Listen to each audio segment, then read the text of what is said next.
Hindi pala ako host. Sorry po. Anyway, good morning everyone. Welcome to our kapihan sa Senado and we're glad dahil kahit na busy ang schedule niya, lalo na ngayong holiday season, napabigyan tayo ngayong araw na ito ng ating President ng Philippine Senate. Let us all welcome Senate President Francis Chis Escudero. Hi sir, good morning. Good morning. Magandang umaga sa lahat at karangalan ko maging bahagi ng kapihan sa umaga ito. Sir, una muna, technically, you have 6 session days left bago ho mag-Christmas break. Any update doon sa proposed 2025 budget? We have 6 session days left hanggang mag-adjourn kami ng Disyembre and 24 session days left bago matapos ang 19th Congress. Sagutin ko na yung mga ibang tanong niya ng advance na. Ano rin yung tanong? Sir, any update? Any update about the budget? Although you're not the Hindi ko chairman. alam. Ongoing yung reconciliation ng respective teams ng House at ng Senate committees. Komplikadong trabaho yon at saka hindi ako naiinggit sa trabahong ginagawa nila ngayon na malamang nagpupuyat yung mga yon. So sir, any assurance na next week, December 9 or 10, magkakaroon another BICAM meeting? May para sa tentative signature? BICAM meeting kami ng 9 or 10 ayon kay Senator Grace. Hindi pa nga lang sigurado yung petsa. Kasi may signing din ng ilang bill sa December 9. So baka magkaipit-ipit sa schedule doon. Pero hopefully by next week magkakaroon ng isang bicameral conference committee meeting para mag-discuss, mag-approve ng mga pinopropose ng House and Senate staff kaugnay ng reconciliation ng budget. Any info kung na-reconcile na nila yung issue pagdating sa OBP budget, pagdating ho doon sa Dalawa lang talaga yung topic AKAP? nyo, no? Wala ako ideya. Marahil malalaman natin lahat yan pagdating na ng bicameral conference committee meeting dahil doon di-discussion. Oh. Anyway, nabanggit nyo nga sir na meron na lang 6 days left before Christmas break and then pag nagbalik ng session sa next year, ilan na lang? 24. So, although... Kasi nung may kaganapan sa House, binilang ko na agad 26 eh. Oh. So, yun ang tanong, sir. Although nidin-discourage nyo yung mga kasamahan nyo na magsalita about the impeachment case against Vice President Sara, may oras pa daw po ba ang Senado at ang House para magsagawa ng impeachment proceeding? Hindi ko alam kung may oras nga ba o wala dahil kada impeachment iba-iba ang proseso. Okay lang naman magkomentaryo sa proseso, wag lang dun sa actual na impeachment complaint at allegations kaugnay ng impeachment complaint na naihain na. Hindi ko pa nga nababasa yung complaint. Hindi ko kayang sabihin kung may oras pero anumang trabaho ang ibabato sa Senado, susubukan namin gampanan dahil tungkulin namin yun. Nadinggin anumang kasong iyahain sa amin. Pero kung susuriin nyo yung mga nagdaang panahon, halimbawa yung impeachment complaint kay dating Chief Justice Corona, ang timetable nun ay nagsimula o naihihain sa Senado ng Disyembre, natapos, kung hindi ako nagkakamali, ng dulo ng Abril. O bandang Mayo na. Kaya lang yung taong yon walang eleksyon. So, iba-iba. Iba-iba yung timetable. So, hindi ko kayang sagutin kung kakayanin pa nga ba o hindi. Ang tanong, kahit ba naka-adjourn yung session, naka-break ang session, pwede bang magpatuloy yung impeachment proceedings? Oo. Dahil hindi session ito. It is a different animal. Hindi ito session tulad ng session namin kung saan kailangan nagsesesyon din ang Kamara. Ang impeachment proceeding ay unique na proseso na hindi saklaw at labas sa ordinaryong sesyon ng Senado kung saan kailangan nagsesesyon din yung aming counterpart sa Kamara de Representantes. Kung, may malaking kung, yan ang pagpapasyahan ng impeachment court. So sir, dalawa na yung impeachment complaint na na-file sa Kamara. In case makalusot sa Kamara, aakyat sa Senado, and then magiging impeachment court yung Senate. So, this early ba na pag-uusapan na at may mga initial preparation na yung Senate? Wala. Sa ngayon, wala kaming initial preparations dahil sang-ayon sa rules ng Kamara na yan pa yata yung ginawa kong rules noon, no? Ako'y miyembro ng Kamara. At sinang-ayunan ng Korte Suprema sa ilang desisyon nila sa mga nagdaang impeachment complaint. What will govern the procedure or process in the House is the filing. So, pag ito'y inendorso ng wala sa 1/3, susundan na nito ang proseso sa Kamara. Pag ito'y final ng may 1/3, diretso sa amin. Since ito'y final ng hindi umabot sa 1/3, it governs. So, may prosesong susundan yan sa Kamara bago makarating sa Sa amin. Senate. At medyo hindi ganun kaikli yun. Ay, okay. Okay, RG. This is a hybrid hypothetical question because maikli na yung nabanggit mo na yung calendar. Kung mapadala yon in theoretically like the end of January, pasok pa yun sa session ninyo, but there is a campaign break by the first week of February. So what happens in that situation? Ano implication? Trabaho ng Senado, dinggin yun kung i-file sa amin. Pero ulitin ko, desisyon ng impeachment court, mayoriyang boto, hindi 2/3, hindi 3/4, kung ano ang gagawin kaugnay ng schedule ng hearing. Gaano kadalas ba ito? Ilang araw ba ito at ilang oras habang break o habang may session kami? Pangalawang dapat tingnan at pag-aralan at suriin din, kapag ka ito'y inabutan sa anumang stage, hindi pa nare-refer sa amin o na-refer na sa amin, ng pagpasok ng 20th Congress, tanong ang ibibitawan ko, katulad ba ito ng ibang bill na kailangan magsimula uli? Back to square one. O magsusurvive ba ito ng 19th Congress at tatawid sa 20th Congress? Isa yon. Kung mangyayari yan, kung mafa-file nga sa amin, isa yun sa mga dapat na naming tingnan. Suriin at pag-aralan. At tiyak ko, may magko-question sa korte niyan dahil unique at makabagong proseso ito. My next question, kasi there is nothing in the Constitution or there is nothing in your rules that contemplates such a scenario, yung parang crossover between Congresses. Wala, pero logically, kung yan ang nangyayari sa bill, bagaman hindi ito bill, panibago na ang komposisyon ng Senado. Panibago na rin ang komposisyon ng Kamara. May mga nagsasabi nga, minsan, nanalo naman yung mga re-electionista. So lahat nung nasa dating Kongreso, sila pa rin yung nasa bagong Kongreso, pero sinimulan pa rin yung proseso ng pag-file at pag-approve ng bill. Minsan, isa o dalawa lang ang pagbabago ng komposisyon ng Senado man o ng Kamara. Pero sinimulan pa rin sa simula dahil nag-iisang pagbabagong yon, sapat na raw yon para simulan muli ang proseso. Ulitin ko, ayokong pangunahan, pero isa yun sa mga dapat tingnan, suriin at pag-aralan ng mga dalubhasa sa batas.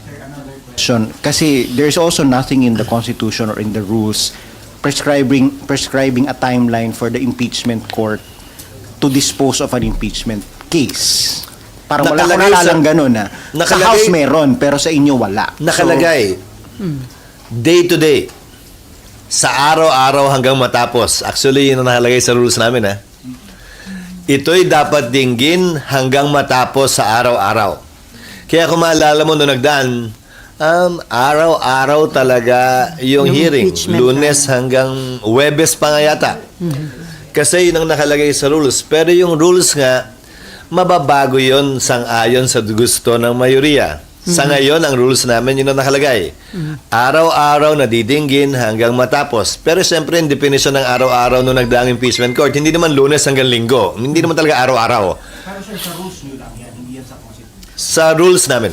So, sir, you Kaya pwedeng baguhin ng impeachment court yan kung sakasakali. Okay, but paano naman yung mga kasama ninyo who have to campaign?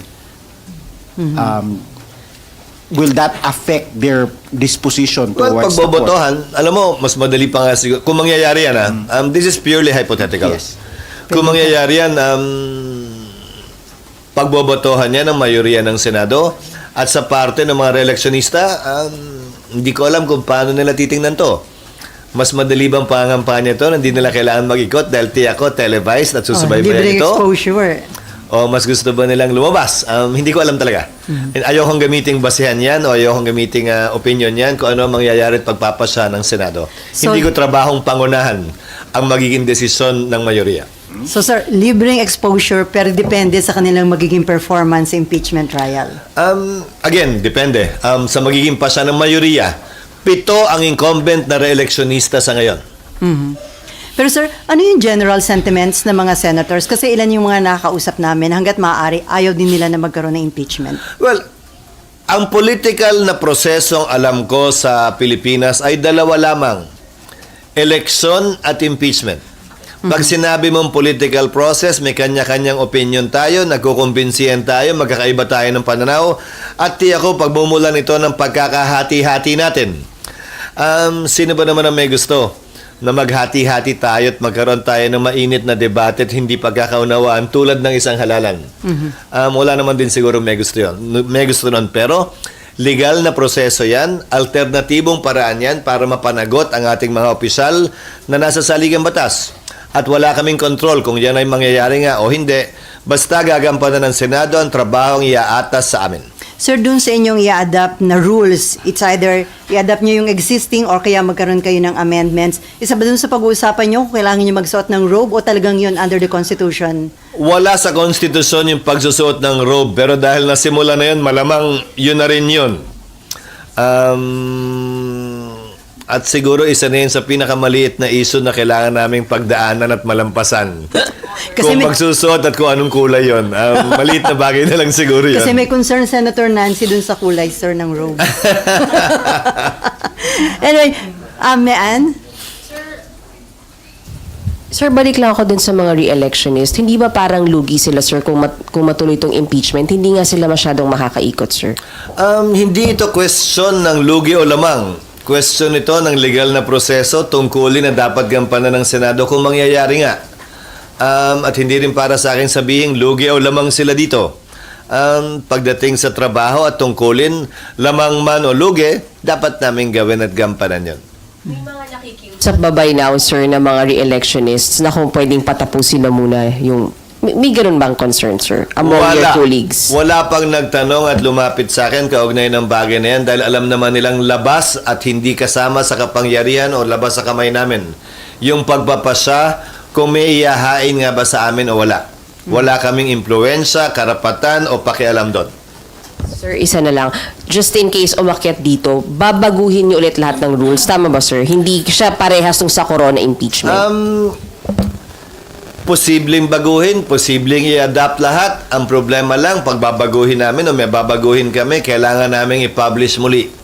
At magkakos yun ng konting panahon. Ilang days, sir? Depende. Hindi siya pwedeng immediately executory sang-ayon sa desisyon ng Korte Suprema. 15 days upon the completion of its publication. So sir, So may ganong klaseng mga konsiderasyon kung may babaguhin sa rules. Depende kung gaano ka-substantive o procedural man yung rules. and then pag-usapan niyo yun, sir, sa regular session, yung pag-amend or pag-adapt ng existing rules sa impeachment.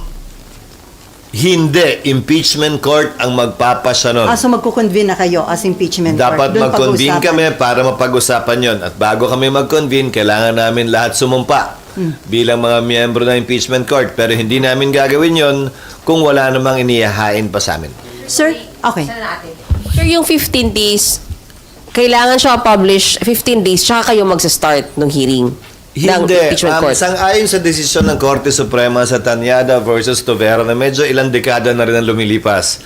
Anumang panibagong rule dapat i-publish at magiging effective lamang yan 15 days following the completion of its publication. Kaya pansin nyo yung mga batas, nakalagay palagi, na hindi pwedeng immediately effective yung mga batas na pinapasa namin. Kahit nakalagay immediately effective, ang masusunod pa rin yung desisyon ng Korte Suprema na epektibo lamang ito matapos ito makalipas ang 15 araw matapos ito ma-publish. In fact, nakalagay pa nga dun sa Tanyada versus Tovera decision, once a week for 2 consecutive weeks. So, para walang issue, walang question, malamang kung may pagbabago kaming gagawin sa rules, susundin namin yun. Sir, may nag-leak na message ni PBBM sa mga congressman na parang sabi niya ayaw niya nitong impeachment. Sa Senate ba, sa inyo, nag-message din yung presidente? Wala. Wala. At saka kung may patutunguhan naman talaga yung message na yon na inangkin, inamin na ni Pangulong Marcos, sa Kamara naman talaga yun. Dahil kung walang matuloy sa Kamara, wala na mga abot sa amin. Sir, ang concern ng marami kasi divisive itong impeachment process. Ito ba maaaring maka-apekto sa peace and order ng ating bansa at maka-discourage sa foreign investor o sa business sector? Well, anumang politically divisive issue sa isang bansa, palagi makaka-apekto sa kumpiyansa ng negosyante at makaka-apekto palagi sa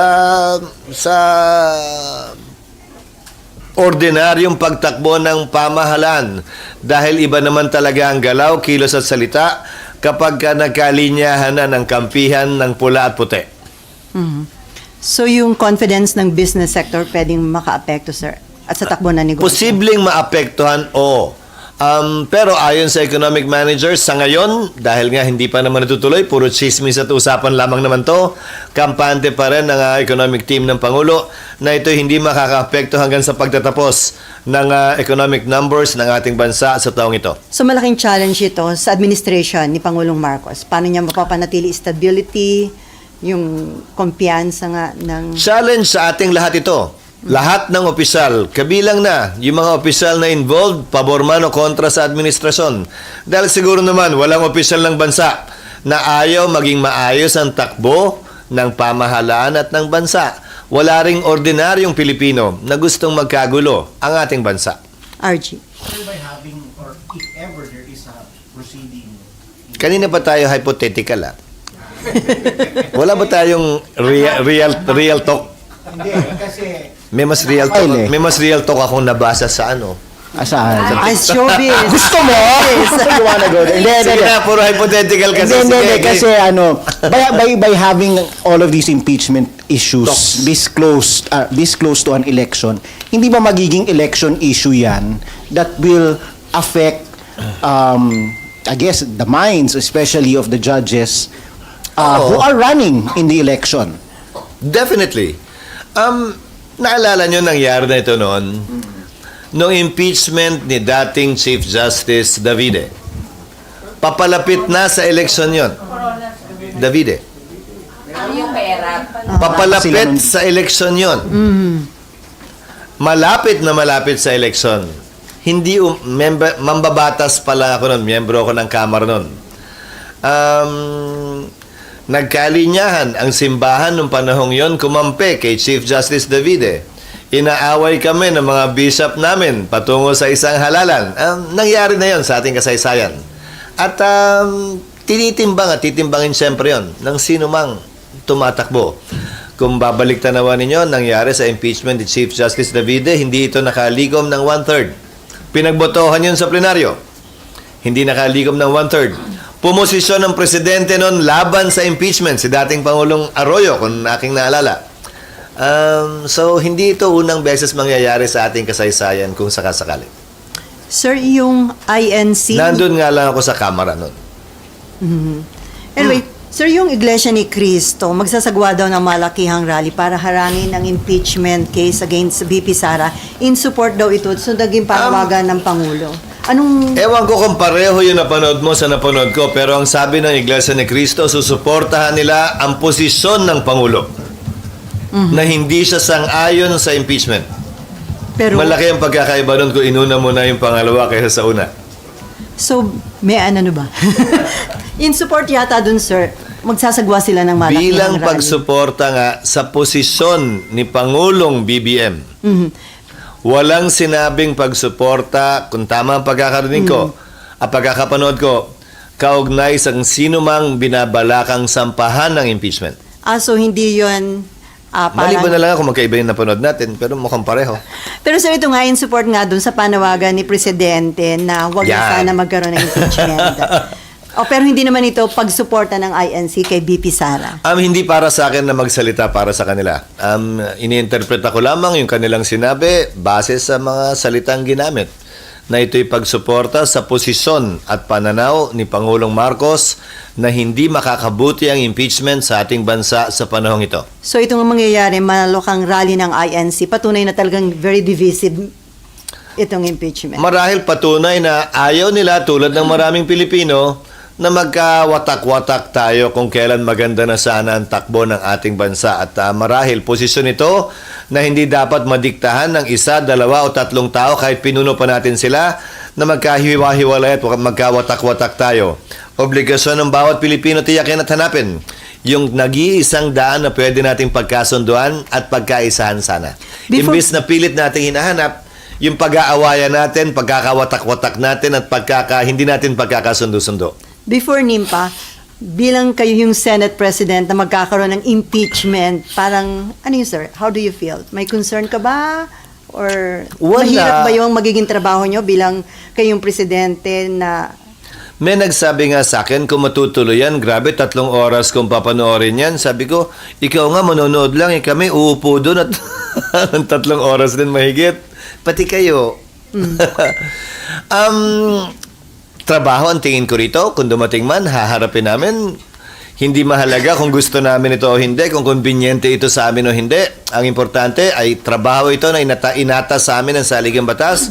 At kung mangyayari man, gagampanan namin ito. Kung ano man ang reklamo o pag-reklamo sa likod o bulong-bulong sa likod kung gaano kahirap ang trabaho, bahagi na ng pagiging tao siguro yan. Pero patuloy namin gagampanan ito. Gusto man namin o ayaw namin. Pero yung mga non-lawyer senator, sir, dapat ba meron silang mga legal advisor para maging tama yung kanilang judgment? Well, nakita na natin dati yan. Hindi naman lahat ng umupo bilang impeachment judges ay abogado. Pero nagpakadalubhasa din sila, nagsanay at nag-aral. Maski naman ako, matagal na akong hindi nagpa-practice. Kung mangyayari man yan, kailangan ko rin mag-review at magbasa ng rules on evidence. Okay, Nimfa, and then back to RG. Meron na kayong panawagan sa mga colleagues na manahimik dun sa impeachment complaints sa merits. Pero would you also advise them na maghanda na rin sa possibility, mag-aral na rin ngayon pa lang? Hindi. Dahil ayokong i-assume yung mga mangyayari at ayokong pangunahan. One way or the other. Dahil pag sinabi kong maghanda na, magsimula na kayo, ready, get set, pero wala pang go, baka isipin ako'y pumapabor o kumikiling sa paghahain o pagsampa. Malalaki na lahat ng mga senador. Matatanda na kaming lahat. Alam na namin yung mga dapat at di namin dapat gawin. Kung sa tingin nila malaki ang posibilidad na kailangan na magsimula mag-aral, nasa sa kanila yon. Kung mabilis naman sila mag-aral at mabilis matuto, hindi pa siguro muna kailangan. Hanggang nandiyan na. Pero sir, based dun sa, hindi ko alam kung tama doon i-base, pero based dun sa naging boto or decision ng House sa budget ng OVP, can you surmise from there na malamang-lamang na lumusot yung impeachment complaints? Ayokong pangunahan ang desisyon ng Kamara. At hindi ito pwedeng ibase sa naging desisyon sa budget ng OVP. Dahil political nga na proseso ito, nagsalita ang presidente at political head ng karamihan ng mga partido sa Kamara. So, kailangan din nilang timbangin yun at hindi pwedeng gamiting basehan yung naunang botohan. Lalo na't nagsalita na ang Pangulo kaugnay sa bagay na ito. Lagi sinasabi na magiging dahilan to ng pagkakawatak-watak, kapos kayo sa oras, but paano nyo, how can you hold the Vice President accountable dun sa paggamit ng confidential funds? Would it help na magsalita na siya, mag-explain na nga naman? Kasi paligoy-ligoy, sir, yung mga explanation eh. Pamanhin pero hindi ko komentaryohan dahil bahagi daw yan. Hindi ko pa nababasa. Impeachment. Nung ilan sa mga aligasyon laban sa kanya na inihain sa Kamara. Papangunahan ko na yung pagsunod sa panawagan ko sa aking mga kasamahan na huwag magkomentaryo pabor o kontra o magbigay ng opinion kaugnay sa bagay na yan. Pero so dahil ito'y political process, pwede talaga itong madaliin yung proseso? Walang kinalaman ng pagmamadali sa political process. Gagawin namin ang tama at sa takdang panahon at sa tamang proseso ang bagay na ito kung mangyayari man dahil obligado kaming magbigay ng due process sa sino mang nililitis. RG and then Mav. Ay, microphone.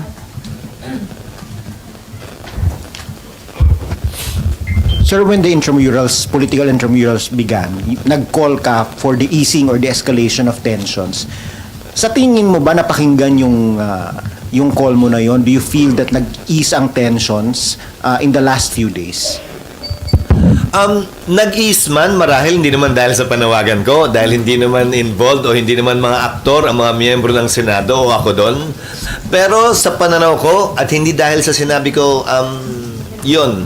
Sa pananaw ko naman ay oo, Dahil kung titingnan mo yung mga nangyari dun sa mga sumunod na araw, medyo huminahon na rin ang ikalawang Pangulo. Pinalaya yung mga dinitina.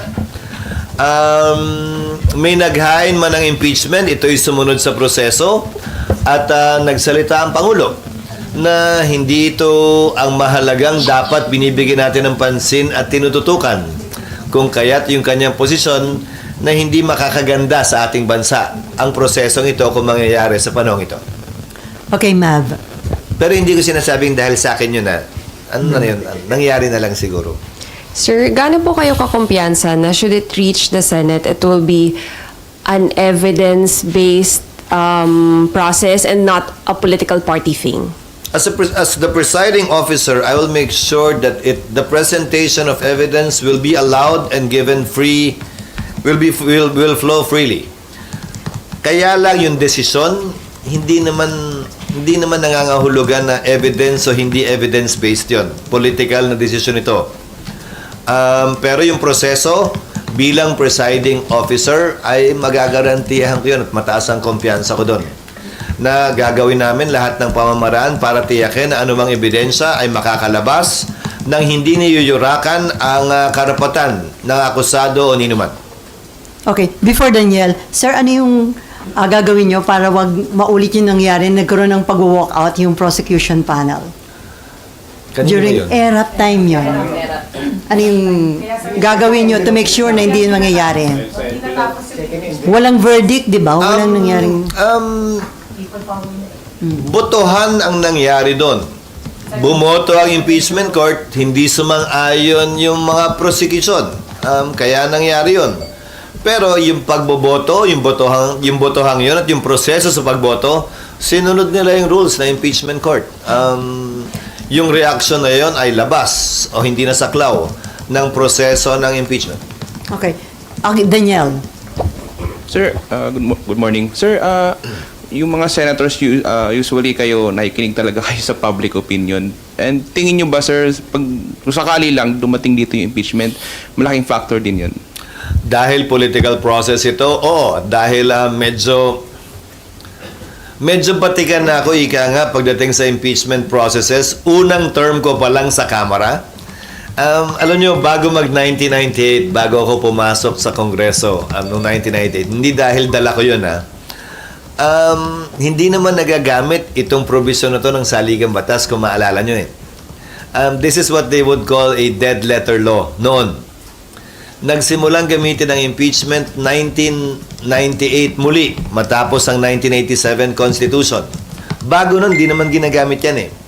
May inihain laban kay dating COMELEC Commissioner Luz Tangcangco, kung naalala nyo.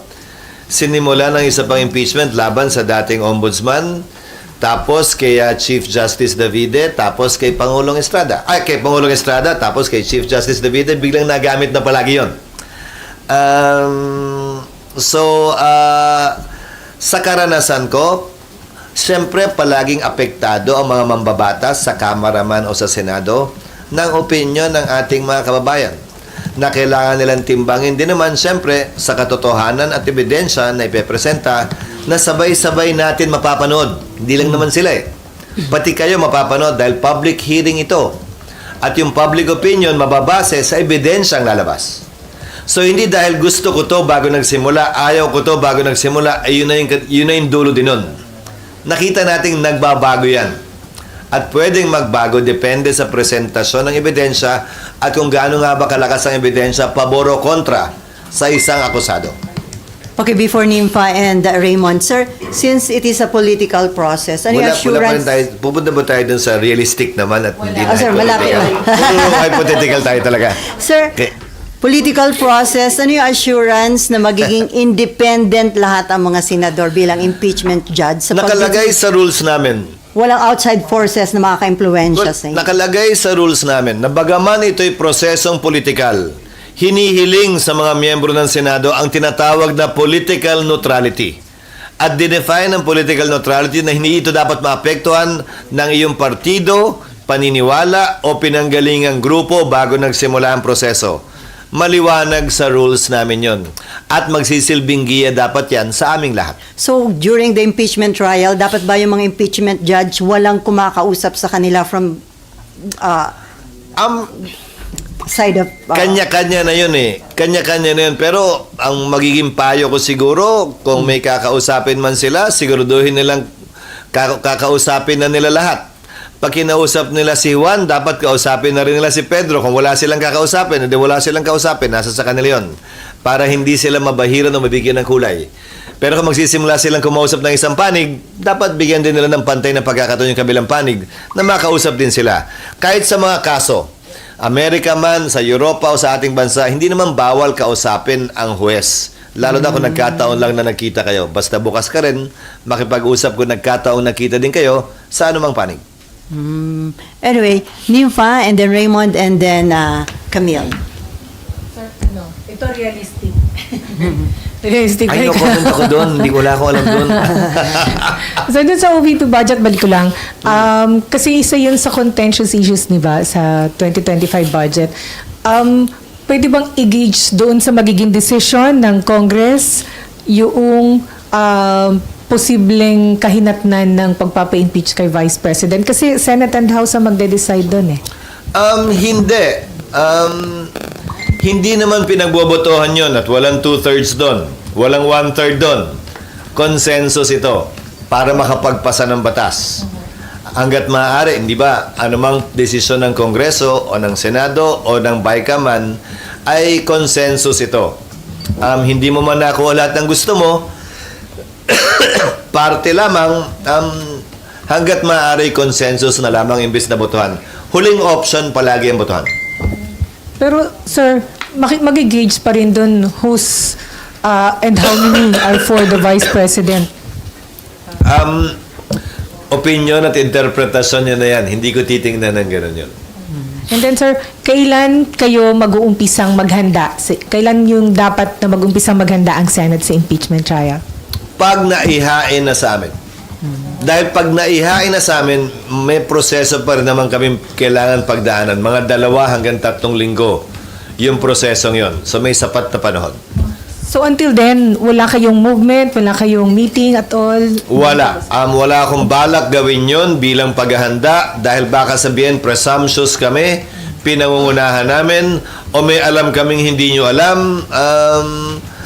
Parang judge lang naman yan eh. Hindi naman niya pwedeng i-assume na may kasong may sasampa sa kanyang korte. Gagalaw at action lamang siya pag meron na. In fact, when we started our respective terms in 2022, hindi naman, bagaman bahagi ng trabaho namin, hindi naman kami sumumpa bilang impeachment court judges eh, kasi wala namang kaso. Gagawin lamang namin yon kapag may kaso na. At yon ang hudyat ng pagsisimula ng proseso. Pag na-file dito, ang unang-unang kailangan namin gawin ay sumumpa bilang judges ng impeachment court. At mula doon, magko-convene at pagpapasahan namin yung ilang sa mga isong natalakay natin kanina. Pero until filed, dun pa rin ninyo mag-gauge kung may panahon kayo o wala o... Isa rin yun sa pagpapasahan namin, gaano kadalas ba to, kakayanin ba, paano ba yung schedule. Yung 3 weeks na binabanggit ko, sang-ayon yan sa mga prosesong kailangan namin gawin. Halimbawa, may bago kasing provision sa Rules of Court ngayon na kailangan bago makapagpatawag ng testigo, kailangan magbigay muna ng judicial affidavit. Para alam na magkabilang panig, mas mabilis, walang sorpresa. So wala yon sa impeachment rules namin, bagaman nakalagay doon na yung rules of court ay suppletorily applicable. So kung susundan namin yung prosesong yon, kailangan mo mag-issue ng summons, may 10-15 araw para sumagot, pag sagot, pwede mag-issue ng reply, tapos magsusumite ng mga ebidensya at mga testigo. Yung buong proseso yon, humigit kumulang 1 hanggang 1.5 buwan yon mula nang iniso ang summons. So may sapat, bago pa magsimula yung actual na trial kung mangyayari yun. So may sapat na panahon na makapag-aral ang mga miyembro ng Senado. Pero walang pumipigil sa sinuman na ngayon pa lamang ay magsimula. Pero may mga informal na kayong pag-uusap? Wala. Informal? Ay, wala din. None. Okay, si Raymond, and then Camille, and then back to Mav. Hello. Microphone. Bagong topic na tayo? Yun pa rin, sir. Yun pa rin. Sir, yung tanong lang kasi hindi naman kahit nasabihin nating parang pinangungunahan yung proseso. Pero pag kasi first time na merong impeachment against a vice president, paano yung succession? If ever na mangyaring ma-impeach siya, sino ang pipiliin? Susundin ba yung line of succession? SP, sir. Sino magiging Hindi. VP?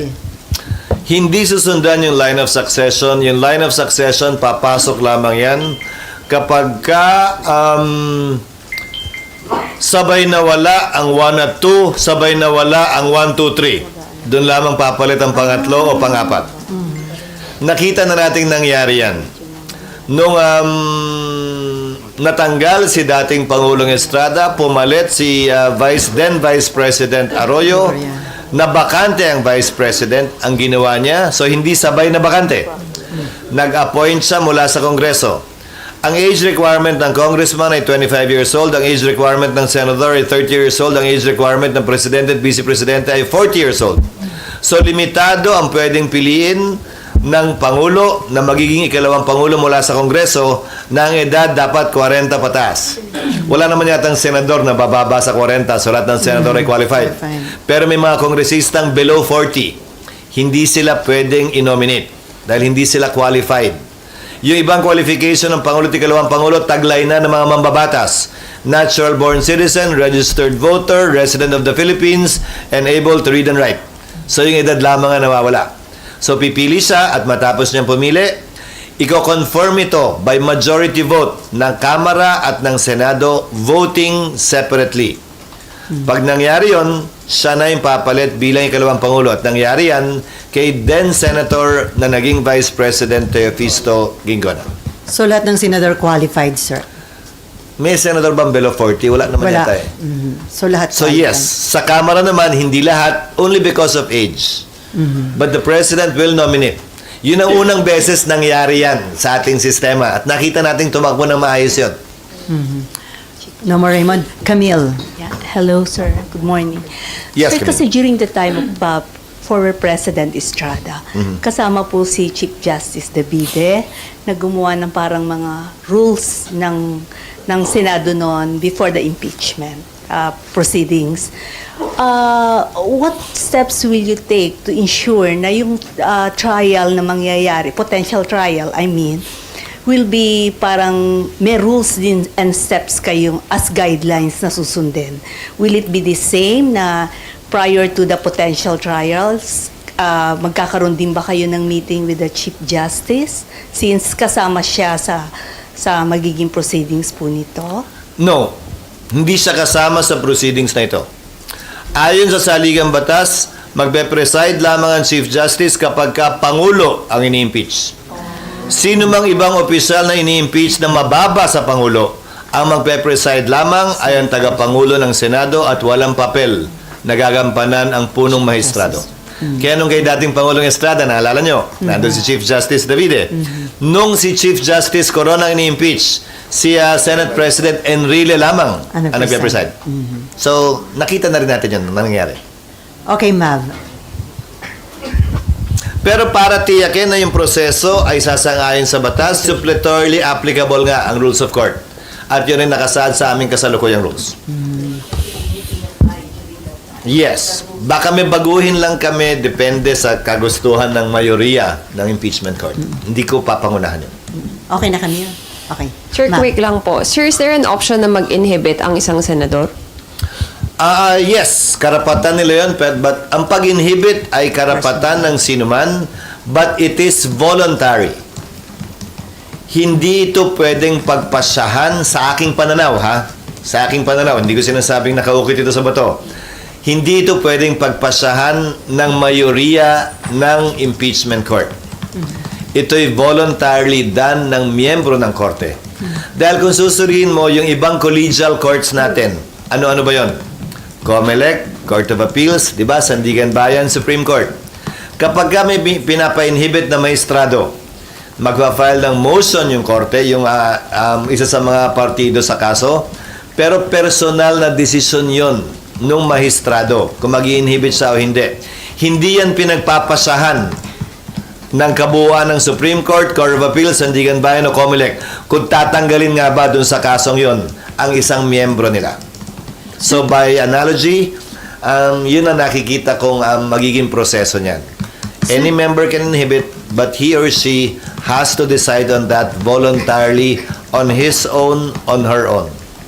Sir, yung day-to-day impeachment trial, may oras ba yun o pwedeng one to sawa? Depende sa pagkakasunduan ng mayoriya. Mas gusto ko nga malamang kasagutan mula doon ay may oras pa ba kaming mabibigay para magtalakay ng mga makabuluhang panukalang batas na kinakailangan at pwede pa naming mahabol bago kami mag-adjourn. Walang pagbabawal doon sa impeachment rules at obligado kami mag-resume ng sesyon lalo na matapos ang recess. Kung hindi pwedeng mag-session din ang Kamara.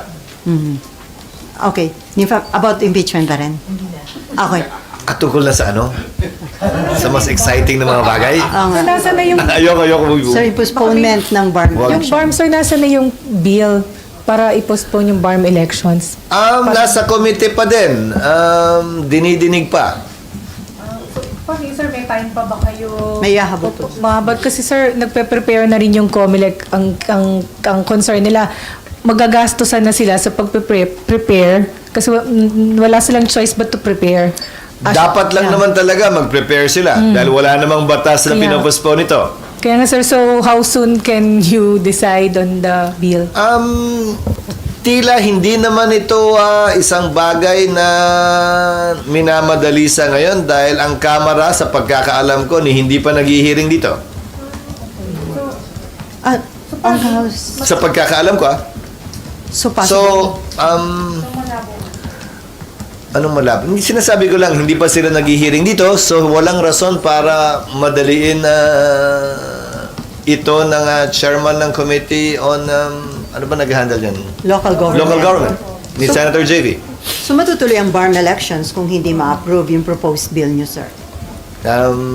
Yun naman talaga yung estado ng batas eh. Pag hindi pinospone, edi tuloy. Pag Pero walang batas na nagpo-postpone, edi tuloy.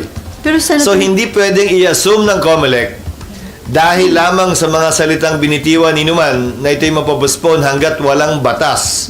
Pero sir, di ba sir, request ito ng Malacanang para ipopostpone yun to resolve the legal issues. So, Ulitin ko, sa pagkakaalam ko, hindi pa nagdidinig ang Kamara dito, so walang dahilan para sa lahat naman ng bill na mauuna pa ang Senadong ipasa, di ba? Ba't yan pa?